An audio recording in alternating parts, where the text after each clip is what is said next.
அனைவருக்கும் இனிய காலை வணக்கம். குட் மார்னிங் ஆர்த்தென்ஸில் உங்களை வரவேற்பது ஆர்கே. எந்த ஒரு பிரச்சனையாக இருந்தாலும் அதில் அச்சப்படாதீர்கள், ஆவேசப்படாதீர்கள், அரசியல் படுங்கள், சட்ட ரீதியாக அணுகுங்கள்னு புரட்சியாளர் அம்பேத்கர் அவர்கள் சொல்லியிருந்தாங்க. அந்த வகையில பாமர மக்களுக்கும் சட்டம் புரியும் வகையில் சட்டக்கதிர் என்ற ஒரு நாளிதழ் மூலமாக சாதாரண விஷயங்களை கூட மக்களுக்கு கடத்தி கொண்டிருப்பவர். அதுபோல உலகத்தில் இருந்து சாதித்த தமிழர்கள் எல்லாம் ஒருங்கிணைத்து உலக தமிழர்கள் மாநாடு என்ற மிகப்பெரிய நிகழ்வை நிகழ்த்தி கொண்டிருப்பவர். 45 வருடமாக சட்ட வல்லுநராக பல மக்களின் வாழ்க்கையில் மாற்றத்தை ஏற்படுத்தி கொண்டிருக்கிற மரியாதைக்குரிய டாக்டர் VRS சம்பத் சார் நம்மோடு இருக்காங்க.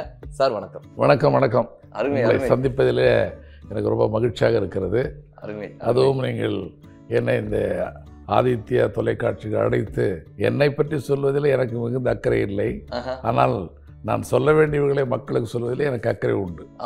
சபாஷ் சபாஷ் சபாஷ். தொடக்கமே அபாரமான ஒரு தொடக்கமாக அமைஞ்சிருக்கு. உங்களை பற்றி சொல்லுங்க. நீங்க உங்களுக்கு இந்த சட்டத்துறையில எப்படி ஆர்வம் வந்தது? இந்த சட்டத்துறையை நாம தேர்ந்தெடுக்கணும் அப்படின்ற அந்த நினைப்பு எப்படி வந்தது? யாராவது ரோல் மாடல் உங்களுக்கு இருந்திருக்காங்களா? நான் சென்னையில் நான் ஒரு கிராமத்தை சார்ந்தவன். சென்னைக்கு படிப்பதற்காக நான் வருகிறேன். மாநில கல்லூரியில் என்னுடைய பட்டப்படிப்பை முடித்த பிறகு போஸ்ட் கிராஜுவேஷன் சேரணும்னு எல்லாருக்கும் ஆசை இருக்கும். எம்ஏ படிக்கணும், இல்லை பிஎல் போகணும்னு. அப்படி இருக்கிற போது எம்ஏவுக்காக தான் நான் ரொம்ப சேரணும்னு ஆசைப்பட்டேன். என்னை சுற்றியிருப்பவர்கள் எல்லாம் எம்ஏ எம்எஸ்சி என்று சேர்ந்து கொண்டிருக்கிற போது நானும் எம்ஏ படிக்கணும்னு ஆசைப்பட்டேன். ஆனால் எம்ஏவில் எனக்கு இடம் கொடுக்க மறுத்து விட்டார்கள். ஏனெனில் நான் மாணவர் தலைவராக இருந்த காரணத்தினால் இது எந்த கல்லூரிக்கு வந்தாலும் தகராறு செய்வார் என்று பல கல்லூரிகள் என்னை இடம் தர மறுத்து விட்டார்கள். ஸோ போக்குவரத்துவனுக்கு அந்த காலத்தில் சட்டக்கல்லூரி தான். எந்த கல்லூரியிலும் தகராறு செய்கிறவன் போய் சேர்க்கிற இடம் சட்டக்கல்லூரியாக இருந்தது அந்த காலத்தில். ஸோ அப்படியாக இருக்கிற போது என்னை சிலர் சொன்னார்கள், சட்டம் படியுங்கள், உங்களுடைய தகுதிக்கும் திறமைக்கும் பொது வாழ்விற்கும் பெரிதும் பயன்படும் என்று என்னுடைய நண்பர்கள் ஆலோசனை சொன்னார்கள். உடனே அன்றைய சூழ்நிலையில் அந்த சட்டக்கல்லூரி சேருவதற்கான கடைசி நாள் முடிந்து விட்டது. அதற்கு பிறகு அன்றைக்கு இருந்த ஒரு அமைச்சரை நான் போய் பார்த்தேன். அவர் சொன்னார், ஐயோ, நீங்கள் முதலாக என்னை பார்த்திருக்கிறீர்கள், நான் உங்களுக்கு உதவி செய்கிறேன் என்று அந்த சட்டக்கல்லூரி இயக்குனருக்கு எனக்கு கடிதம் கொடுத்து அனுப்பினார். போன உடனே சொன்னார், அடடா, உங்களை நாங்கள் சேர்த்துக்கொள்கிறோம், உங்களுடைய பின்னணி பெரிதாக இருக்கிறது, நீங்கள் ஒரு மாணவர் தலைவராக இருக்கிறீர்கள் என்று எனக்கு சட்டக்கல்லூரியில் இடம் கொடுத்தார்கள். இன்னொரு விஷயம் என்னன்னா, வக்கீல் படிச்சோன்னா பொண்ணு தர மாட்டாங்க அப்படின்ற ஒரு பயம் இருக்கு. அது உண்மை. நான் இன்னுமே கல்யாணம் பண்ணிக்கல. காரணம் எனக்கும் அதே மாதிரி தான். பொண்ணே யாரும் அட்வொகேட்னு போயிட்டு வெளியிலன்னு சொல்லிட்டான். வெளிநாட்டில் அட்வொகேட்டுக்கு ராஜ மரியாதை. இந்தியாவில் அப்படி இல்லை. இந்தியாவில் எப்படின்னாக்கா அது தெரியல. நீங்கள் ஒரு இண்டிவிஜுவல் ஒரு மனுஷனால நாம் யார் அதிகமாக சம்பாதிக்கணும்னு நினைக்கிறோம். சினிமா நடிகரை பார்த்தா ஒரு உதாரணத்துக்கு தலை சிறந்த நடிகர் பேர் சொல்ல முடியல, அவங்களாம் என்ன பண்ணுவாங்க, 1 கோடி ரூபாய் 2 கோடி ரூபாய் படத்துக்கு வாங்குவாங்க, இல்லை 10 கோடி ரூபாய் வாங்குவாங்க. அதை பார்த்தோன்னே பெருமையாக எல்லாரும் பேசுவாங்க. ஒரு கேஸுக்கு 10 கோடி வாங்க முடியும் வழக்கறிஞரால. வாங்க முடியும் வாங்குகிறார்கள். வாங்குறவர்கள் இன்னைக்கும் இந்தியாவில் இருக்கிறாங்க. 10 கோடி 100 கோடி வாங்குறவங்கலாம் இருக்காங்க. So such a big lawyers available in India. வெளிநாட்டிலையும் அதே மாதிரி தான். ஒரு கேஸுக்கு ஒரு தடவை அப்பியர் ஆகிறதுக்கு நீங்கள் 10 லட்ச ரூபா, 50 லட்ச ரூபா, 1 கோடி ரூபாய் சார்ஜ் பண்ணுறோம். ஒரு நாளைக்கு போய் ஜட்ஜு முன்னாடி நிற்பாங்க.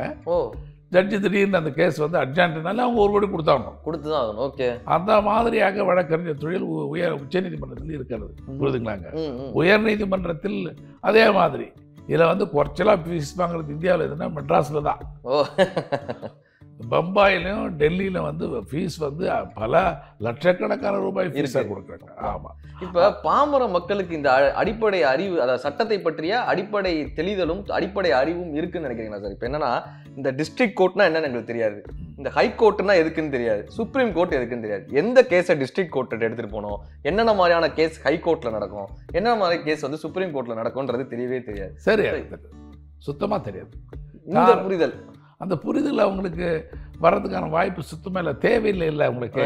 அதாவது எப்படின்னா, உங்களுக்கு உடம்பு சரியில்லைன்னா நீங்கள் என்ன பண்ணுறீங்க, நீங்கள் எந்த டாக்டர்கிட்ட உடனே பக்கத்தில் இருக்கிற ஒரு சாதாரண எம்பிபிஎஸ் படிச்சுக்கிட்ட டாக்டர்கிட்ட தான் போகிறீங்க. ஆமாம். போனோடனே அவர் உங்களுக்கு வழிகாட்டுவார். ஐயோ, இதுக்கு நீங்கள் வேலூர் சிஎம்சிக்கு போங்க, இல்லை சென்னையில் அப்பல்லோவுக்கு போங்க, இல்லை இன்னொரு ஹாஸ்பிட்டலுக்கு போங்க, அதுன்னு ஏதாவது சொல்லுவாங்க. அப்படி தான். அதே மாதிரி தான் வக்கீலம். நீங்கள் ஊரில் பக்கத்தில் இருக்கிற வக்கீல்கிட்ட போய் கேட்பான். அவன் சொல்லுவான், சார் நான் ஒரு லெட்டர் கொடுக்குறேன், நீங்கள் டெல்லியில் திருப்பத்தூரில் சென்னையில் போய் ஒரு வக்கீலை பாருங்கள், இந்த சப்ஜெக்டுக்கு இந்த வக்கீல் தான் பார்ப்பார். அதில் ஒரு சின்ன விஷயம் என்னன்னாக்கா, தமிழ்நாட்டில் குறிப்பாக சென்னையில் வந்து எப்படின்னா subject wise specialisation lawyers is very very less. ஓ, உதாரணத்துக்கு எடுத்துக்கிட்டிங்கன்னா ட்ரேட்மார்க்கை மட்டும் ப்ராக்டிஸ் பண்ணுறேன், ஓகே, டிவோர்ஸை மட்டும் ப்ராக்டிஸ் பண்ணுறேன், செக் பவுன்சிங்கை மட்டும் ப்ராக்டிஸ் பண்ணுறேன், அல்லது வந்து அட்மிஷன்ஸை ப்ராக்டிஸ் பண்ணுறேன், கான்ஸ்டியூஷன் லா வந்து சேலஞ்ச் பண்ணக்கூடியவன். அந்த மாதிரி ஒவ்வொரு சப்ஜெக்ட் வைஸ் வந்து ஸ்பெஷலைஸ் பண்ணுறவங்க ஒன்றும் கிடையாது. ரொம்ப குறைச்சல் இல்லை, இல்லைன்னு சொல்ல இல்லை. இப்போ நான் என்கிட்ட வந்தாவா, இப்போ உதாரணத்துக்கு போனாங்கன்னா ஹோட்டலில் போனால் பண்ணுறது சிக்கன் பிரியாணி இருக்கா, இருக்குது, மட்டன் பிரியாணி இருக்குது, வெஜிடபிள் சாப்பாடாக இருக்குது, எல்லாம் இருக்குன்னு சொல்கிறாங்களே, அந்த மாதிரி தான் நம்ம கேட்கலாம். கிரிமினல் கேஸ் வருதா வா, சிவில் கேஸ் வருதா வா, டிவோர்ஸ் இருந்தா வா, உடனே கட்டக்குண்டா கேஸ் எழுது, காசு வாங்க. இப்போ நீங்கள் வந்து ஒரு 45 வருடமாக பல போராட்டங்களை செஞ்சிருக்கீங்க, பல விஷயங்களுக்காக சட்ட ரீதியான தீர்வு கண்டிருக்கிறதாக சொன்னீங்க.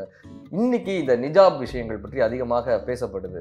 இஸ்லாமிய மாணவிகள் வந்து பள்ளிக்கு வரும்போது இந்த மாதிரியாகத்தான் வரணும்னு பள்ளிகள் கட்டாயப்படுத்துறதும் இதை எதிர்த்து இன்னைக்கு வந்து சட்ட ரீதியாக அணுகிட்டு இருக்காங்க. இந்த விஷயத்தை நீங்கள் எப்படி பார்க்க? அதாவது யாரையுமே திடீர்னு ஒரு நாளைக்கு இந்த ட்ரெஸ் தான் போட்டுட்டு வரணும், அந்த ட்ரெஸ் தான் போட்டுருந்தோன்னு யாரையுமே கட்டாயப்படுத்த முடியாது.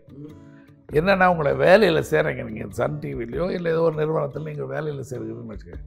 வேலையில் சேருவதற்கு போகும்போது உங்களுக்கு ஒரு லெட்டர் கொடுப்பாங்க. ஓகே, காலையில் நீங்கள் 8 மணிக்கு வரணும், சாயந்தரம் 6 மணி வரையிலும் வேலை பார்க்கணும், அதை பண்ணணும் இதை பண்ணணும்னு சொல்லுவாங்க. அப்படி சொல்லுவதிலிருந்து மீறுகிற போது அது மீறுவதாக அர்த்தம். ஆமாம் ஆமாம். அந்த மாதிரி பள்ளிக்கூடங்களிலும் கல்லூரிகளிலும் சேருகிற போது அவங்க ஒரு ட்ரெஸ் ரெகுலேஷன் போட்டிருக்கிறார்களா என்று பார்க்க வேண்டும். ஓகே, போட்டிருந்தால் அந்த ட்ரெஸ் ரெகுலேஷன் படி தான் அவங்க வரணும். ஓகே, ஏன்னா அது இப்போ சேரும்போதே சொல்லிடுறாங்களே. ஆமாம். ஆனால் வந்து ஜூன் மாதம் சொல்லாமல் ஒரு 3 மாதம் கழிச்சு 6 மாதம் கழிச்சு திடீர்னு இப்போ நாளையிலேருந்து நீங்கள் இந்த ட்ரெஸ் தான் போட்டு வரணும், அந்த ட்ரெஸ் தான் போட்டுன்னு சொன்னால் தவறு. ஆனால் சேரும்போதே இந்த கல்லூரியில் இந்த மாதிரியான உடை கட்டுப்பாடு இருக்கிறது என்று மாணவர்களுக்கு சரியாக எடுத்து சொல்லி அவர்கள் அதற்கு ஒத்துக்கொண்ட பிறகுதான் அந்த கல்லூரியில் சேர்க்கப்படும் என்று சொல்லி அதை மீறிவிட்டால் அது தவறு. அது மதமே அதில் வராது. Dress regulation, if it is there already regulating, they must accept by the student, automatically they must go accordingly. Sir, இப்போ நீங்கள் வந்து ஒரு 45 இயர்ஸாக இருக்கீங்க, இவ்வளோ விஷயங்களை சட்ட ரீதியாக சாதிச்சதாக சொல்லுங்க. இன்னைக்கு தனிப்பட்ட ஒரு இளைஞர் தன்னுடைய தகுதியை வளர்த்து கொள்ளணும்னா என்ன மாதிரியான விஷயங்களை அவங்க வளர்த்துக்கணும்? அதான் நிறைய பேர் இப்போ என்ன பண்ணுறாங்கன்னா, டிகிரி முடிச்ச உடனே மாஸ்டர் டிகிரி பண்ணணும்னு நினைப்பான். ஆமாம். அதுக்கு உடனே அடுத்தது வேலைக்கு போவாங்க, அப்புறம் கல்யாணம் பண்ணிட்டு அந்த வேலையிலேயே மூழ்கிடுவாங்க. ஓகே. ஆனால் என்னன்னாக்க கண்டினியூங் எஜுகேஷன், அடல்ட் எஜுகேஷன், நான் ஃபார்மல் எஜுகேஷன் இப்போ ரொம்ப popular. Many universities conducting, many universities, many international organisations நிறைய நடத்துகிறாங்க. அந்த மாதிரி எனக்கு ப்ரோக்ராமை வந்து வருஷத்துக்கு உள்ளூர்லேயோ வெளியூர்லேயோ இல்லை ஒரு ப்ரோக்ராமை செலக்ட் பண்ணி படிக்கணும்.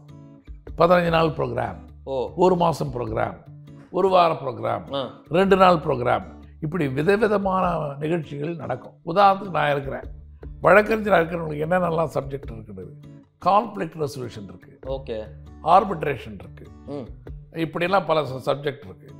அப்புறம் அந்த மாதிரியான அப்புறம் அதுக்கு பிறகு எடுத்துக்கிட்டா கம்பெனி லான் இருக்குது, கார்பரேட் லாவில் இண்டிபெண்டன்ட் டைரக்டர்ஸ் ரோல் இருக்குது, இப்படி விதவிதமான ப்ரோக்ராம் இருக்குது.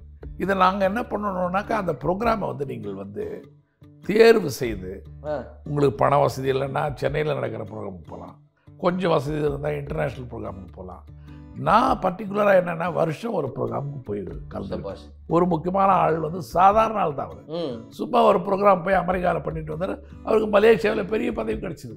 அது அமெரிக்காவில் பண்ணிட்டு வந்த அந்த ஒரு சர்டிஃபிகேட்டுக்காகவே பெரிய பதவி கிடச்சி அங்கே தொலைக்காட்சியில் பல வருஷம் வேலை பார்த்தார். ஸோ நீங்கள் உங்களுடைய திறமைகளை யாரும் எங்கேயும் நீங்கள் கண்டினியூ எஜுகேஷனில் பண்ணணும். That is one of the point.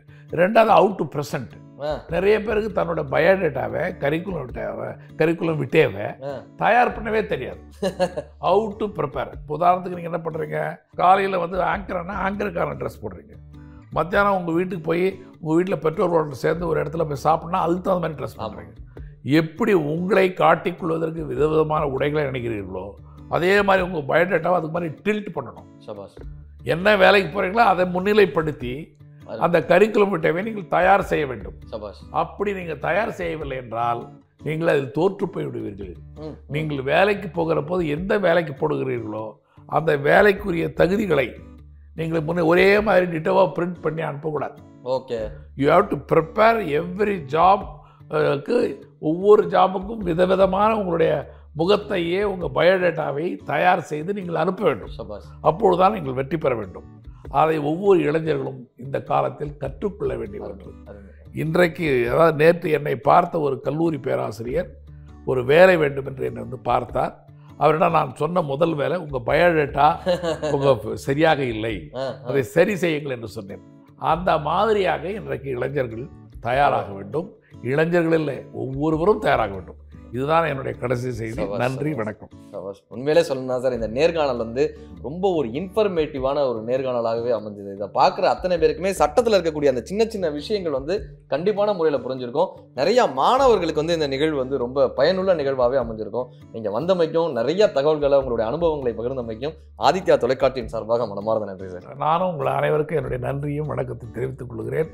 Aditya டிவியில் நான் இந்த மாதிரி ஒரு நிகழ்ச்சி நீங்களை அழைத்தது எனக்கு மகிழ்ச்சி அளிக்கிறது. நன்றி, வணக்கம். நன்றி நன்றி நன்றி சார். மீண்டும் இதே போல நல்ல சிந்தனையாளரோடு, சுவாரஸ்யமான மனிதரோடு, புதிய கருத்துக்களோடு உங்களை சந்திக்கும் வரை உங்களிடமிருந்து விடைபெறுவது ஆர்கே.